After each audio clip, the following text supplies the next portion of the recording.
भूर्भुवः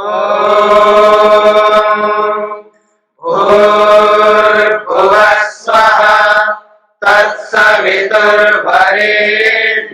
भर्गो देवस्य धीमहि धियो यो नः प्रचोदयात्।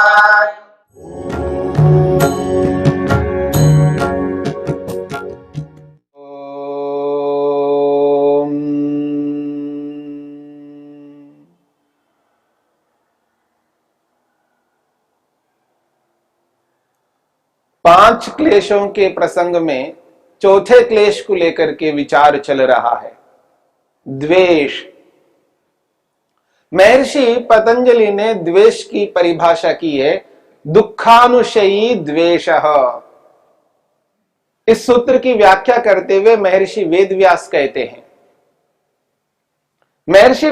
कहते हैं, दुखाभिज्यस्य दुखानुस्मृति पूर्वो द्वेषे तत्साधने वा यह प्रतिघा मन्युः जिघांसा क्रोधः सद्वेषः। ये जो दुख को अनुभव करने वाला व्यक्ति है, जब व्यक्ति दुख का अनुभव करता है, दुख के अनुभूति के काल में दुख की एक छाप सी पड़ती है मन के अंदर, उसका नाम है संस्कार। उस दुख की स्मृति, दुख के संस्कार के अनुरूप जो स्मृति होती है, जो दुख अनुभव किया है उसका संस्कार मन में पड़ा है, उस संस्कार के कारण से उस दुख की स्मृति आती है। और जैसे ही दुख की स्मृति आती है तो उस दुख के प्रति और उस दुख के साधन के प्रति मन के अंदर एक ऐसी भावना उत्पन्न होती है, एक ऐसी इच्छा उत्पन्न होती है मन के अंदर, जो इच्छा जो उत्पन्न हो रही है, विपरीत इच्छा उत्पन्न हो रही है उस दुख के प्रति, उस दुख के साधन के प्रति।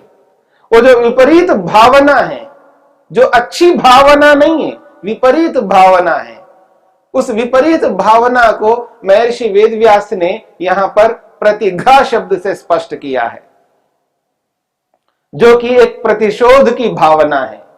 दुख के प्रति और दुख के साधन के प्रति मन के अंदर एक प्रतिशोध की भावना है, आवेश उत्पन्न होता है मन के अंदर। वो जो प्रतिशोध की भावना है वो आवेश के रूप में है, जिसको मन्यु शब्द से कहा है।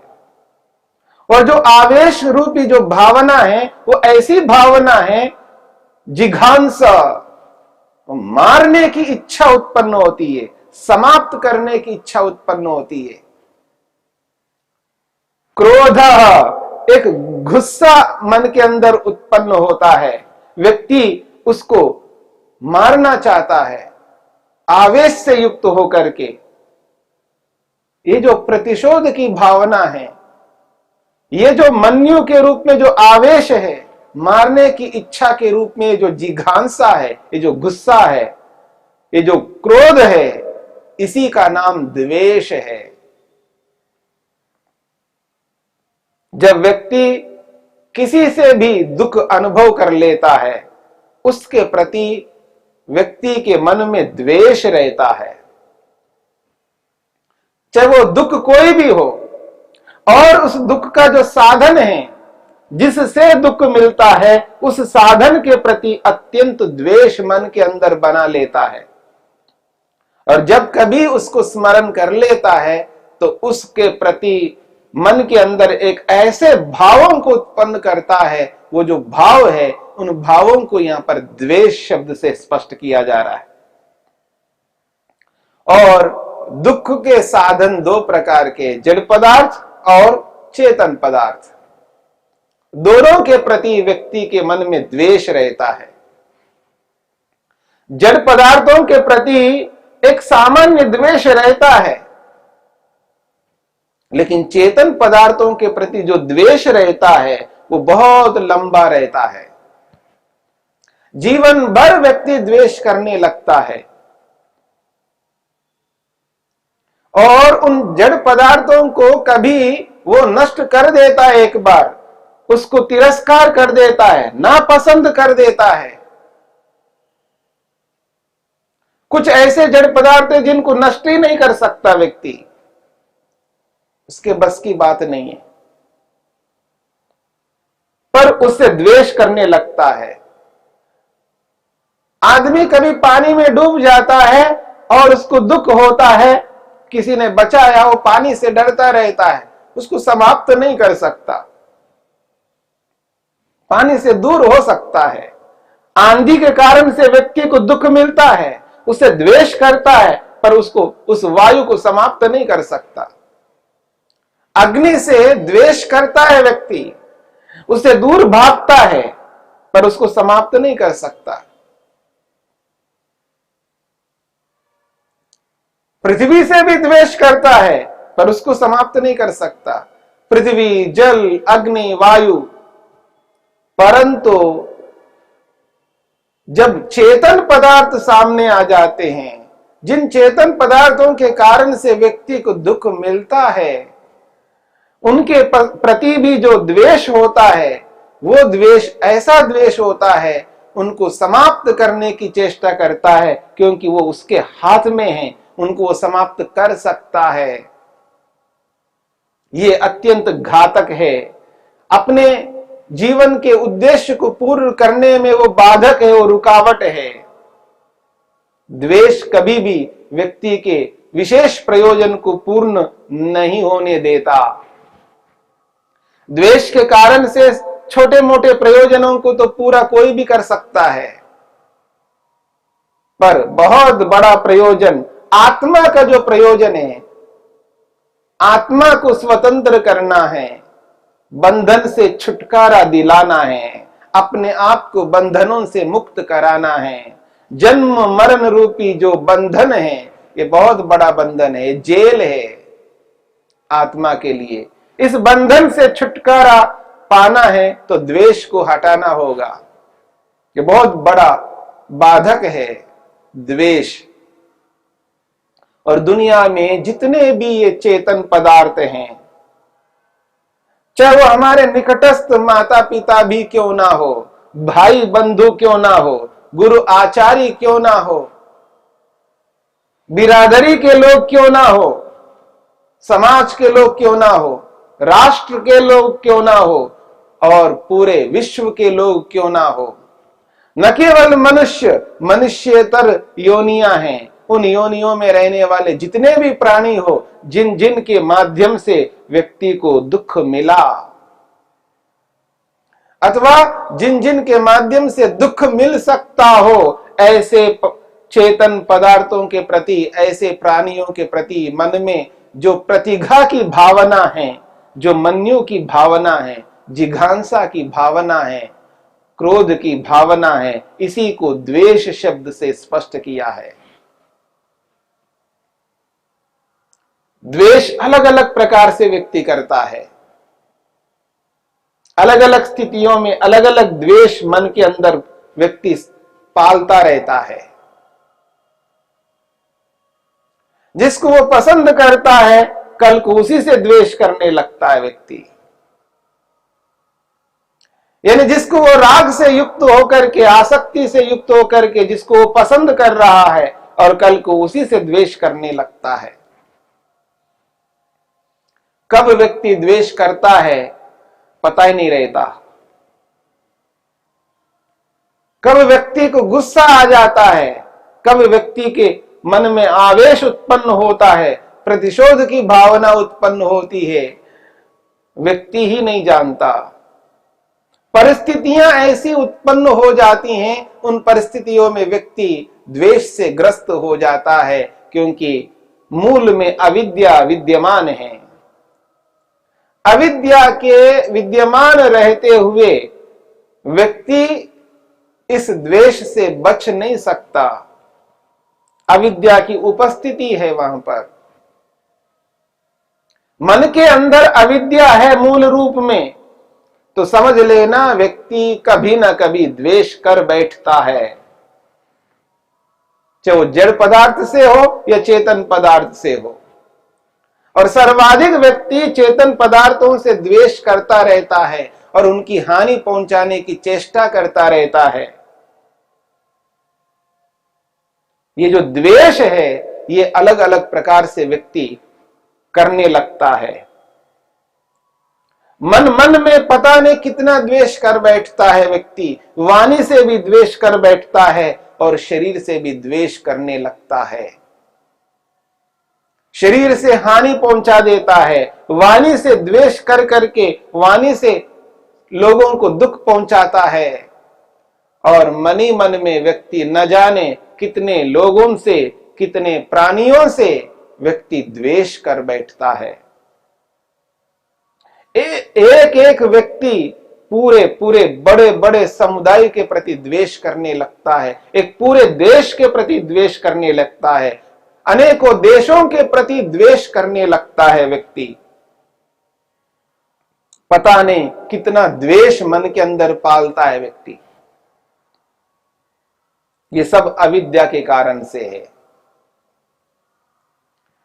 दुख भोगा है जिस किसी भी वस्तु से, उसके प्रति तो द्वेष करता ही करता है। जिससे कभी दुख मिला ही नहीं है लेकिन उसको लगता है इससे भी दुख मिलेगा, मान करके उसके प्रति भी द्वेष करने लगता है।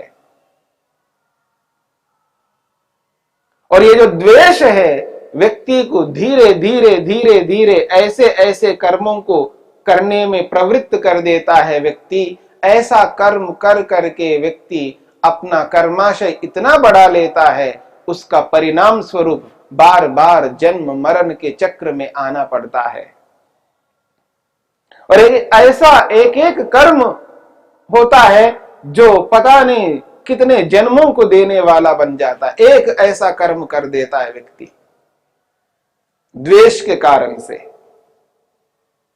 ये द्वेष इतना भयंकर है, एक द्वेष से प्रेरित होकर के एक ऐसा कर्म कर देता है व्यक्ति, पता नहीं उस ऐसा कर्म इतना बड़ा हो जाता है, उतने बड़े कर्म का जो परिणाम है न जाने कितने जन्मों में भोगना पड़ता है व्यक्ति को। ऐसी ऐसी भावना मन के अंदर उत्पन्न करता है, ऐसी घृणित भावना से युक्त होता है व्यक्ति, तो उस भावना के कारण से, उस द्वेष के कारण से व्यक्ति पता नहीं कितने कितने ऐसे कर्म मानसिक रूप में कर बैठता है और उन कर्मों के ऐसे ऐसे संस्कार मन में बने रहते हैं। और वाणी से जब कभी भी वो ऐसा कर्म कर डालता है द्वेष से युक्त होकर के, और शरीर से कर डालता है, इतने कर्म हो जाते हैं और कर्माशय इतना बड़ा बन जाता है व्यक्ति का, उसका फल जब भोगने की स्थिति आती है तब व्यक्ति भयंकर दुखी होता है। क्योंकि द्वेष का परिणाम तो दुख ही है, क्योंकि अविद्या का परिणाम दुख ही मिलता है। इसलिए व्यक्ति को धर्म करना है तो इस क्लेश से बचना है। धर्मा सुखम अधर्मा दुखम, तो ये जो क्लेश है एक प्रकार से अधर्म है। अविद्या से युक्त होकर के व्यक्ति जब कर्म करता है वो एक प्रकार से अधर्म करता है। जब व्यक्ति विद्या से युक्त होकर के कर्म करता है तो धर्म करता है। ये मुक्ति को ध्यान में रख करके बातें कही जा रही है।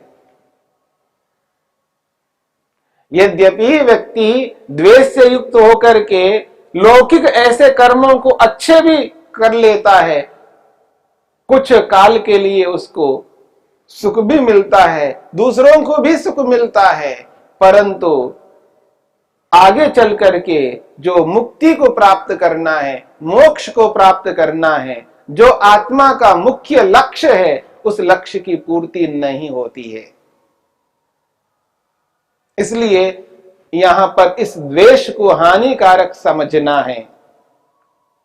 और जब व्यक्ति द्वेष को हानिकारक समझ लेता है तब व्यक्ति उसको कमजोर करने के लिए उद्यत रहता है, यत्न करता है।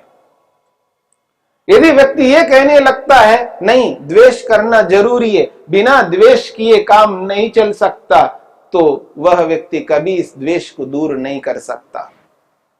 द्वेष को दूर करने के लिए व्यक्ति को समझना होगा कि द्वेष हानिकारक है। बड़े लक्ष्य को कभी दिलाने वाला नहीं है। छोटे मोटे लक्ष्यों को प्राप्त करने मात्र से आत्मा का प्रयोजन कभी पूर्ण नहीं हो सकता। आत्म प्रयोजन को पूर्ण करने के लिए द्वेष को हटाना ही होगा। रही बात बिना द्वेष के काम नहीं चल सकता, ये जो बात कही जा रही है वह द्वेष करने की अपेक्षा नहीं है। होश में रहते हुए आवेश करो, उसमें कोई आपत्ति नहीं है। जैसे ईश्वर के लिए कहा मन्युरसि मन्युम मैधेयी, हे परमपिता परमेश्वर आप मन्यु स्वरूप हो, मुझको भी मन्यु प्रदान करो, मैं भी आवेश कर सकूं, पर उस आवेश में होश रहे, होश खोकर के आवेश ना करूं। क्योंकि किसी कार्य को कराना है, कोई व्यक्ति अधिकारी है, कोई व्यक्ति अधिकारी है, उसके निकटस्थ जो कोई भी व्यक्ति है उससे उसको काम करवाना है। यदि उस व्यक्ति को वो कहता नहीं है तो वो नहीं करता है। उस स्थिति में उसको आवेश लाना है मन में, लेकिन होश में रहते हुए आवेश को लाना है, सामने वाले व्यक्ति को पता ना लगे। उसको दंड का भय दिखाना है। आवेश का मतलब यह है कि उसको दंड का भय दिखाना है। दंड का भय दिखाने के लिए व्यक्ति होश में रहते हुए ऊंचा बोलता है, उसी को यदि आवेश अगर आप कहते हैं तो उसमें कोई हानि नहीं है, क्योंकि दंड का भय दिखाना है व्यक्ति को, उसको मारपीट नहीं करना है, उसकी हानि नहीं पहुंचाना है। इसका यह अभिप्राय नहीं है मन के अंदर ऐसे भाव ला रहे हैं कि इसकी हानि हो जाए। वो प्रतिशोध की भावना, वो मारने की भावना, वो गुस्से की भावना मन में उत्पन्न ना करते हुए केवल दंड का भय दिखाने की दृष्टि से होश में रहते हुए ऊंचे स्वर से बोलना ये हानिकारक नहीं है। इस बात को समझने की चेष्टा करनी है। हां, होश में रहते हुए भी व्यक्ति ऐसा कर सकता है। बुद्धिपूर्वक व्यक्ति बहुत सारे कर्मों को करता है, तो वैसे ही यहां पर बुद्धिपूर्वक उस परिस्थिति में व्यक्ति को, सामने वाले व्यक्ति को दंड का भय दिखाने के लिए ऐसा व्यवहार करना जिस व्यवहार से सामने वाले व्यक्ति को लगे कि अगर मैं इस कार्य को नहीं करूंगा सामने वाले दंड देंगे। तो दंड से व्यक्ति डरता है, पनिशमेंट से व्यक्ति डरता है। इसलिए व्यक्ति को द्वेष को समझने की चेष्टा करनी है। जब तक द्वेष को नहीं समझते तब तक इस द्वेष से उभरना, इससे ऊपर उठना, इसको समाप्त करना, इन बातों में हम नहीं लग सकते, इन पर विशेष प्रयास नहीं कर सकते। इसलिए द्वेष को जान करके, समझ करके और उसको दूर करने के लिए क्रिया योग को अपनाना है।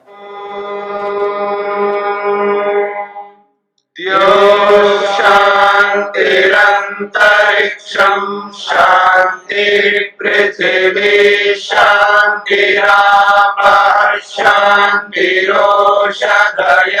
शांतिः वनस्पतयः शांतिर्विश्वे देवाः शांतिर्ब्रह्म शांति सर्वं शांति शांतिरेव शांति क्षमा शांतिरेधि।